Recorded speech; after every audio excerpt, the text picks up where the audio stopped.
Welcome back to Ammaji kitchen. ఇవాళ అమ్మాజీ కిచెన్లో ఇంకొక మామిడికాయ స్పెషల్ ఐటెం చూడబోతున్నాము. అదేంటంటే మామిడికాయ క్యారెట్ రోటి పచ్చడి. ఇవాళ పచ్చడి మనం రోట్లో చేసుకుందాము. ఇలా మామిడికాయ క్యారెట్ కలుపుకొని పచ్చడి చేసుకుంటే చాలా బాగుంటుంది.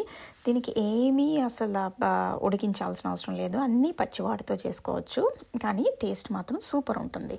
సో దీనికి కావాల్సింది 1 కప్పు క్యారెట్. ఈ క్యారెట్ ముక్కల్ని చిన్నగా కోసుకుంటే మీకు దంచుకునే టైం తక్కువ అవుతుంది. సో క్యారెట్ ముక్కలు 1 కప్పు, దానికి 2 స్పూన్లు ఉప్పు వేయాలి. ఉప్పు వేసి అది కూడా చక్కగా రోట్లో ఇలా దంచేసుకోవాలి. తర్వాత 1 కప్పు మామిడికాయ, పచ్చి మామిడికాయ ముక్కలు. ఇవి మామూలుగా 1 కప్పు క్యారెట్కి 1 కప్పు పచ్చి మామిడికాయ ముక్కలు సరిపోతాయి.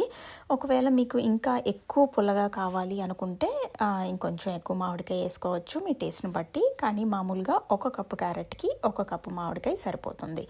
సో మామిడికాయ కూడా వేసాక ఇది మళ్ళీ చక్కగా దంచేసుకుని తర్వాత 1/2 కప్పు కారం, పచ్చికారం వేసుకుంటే ఇందులో బాగుంటుంది.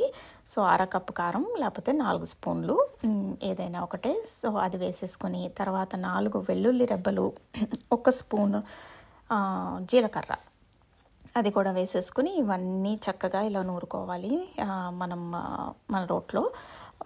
దీనిలో ఏంటంటే మనం ఈ మామిడికాయ నుంచి వచ్చే గుజ్జు క్యారెట్తో కలిసి ఇలా కొంచెం తడిగా అవ్వాలి, అప్పుడే ఈ పచ్చడి రెడీ అయినట్టు. మరీ పొడి పొడిగా కాకుండా ఇలా తడిగా అయ్యి ఇలా ముద్దగా అయ్యే వరకు నూరుకోవాలి. అలా అని మరీ పేస్ట్ చేయకూడదు. ఆ మామిడికాయ ముక్కలు, చిన్న చిన్న మామిడికాయ ముక్కలు మన పుల్ల పుల్లగా మన పంటికి తగిలితేనే ఈ పచ్చడి టేస్ట్ ఇంకా బాగుంటుంది.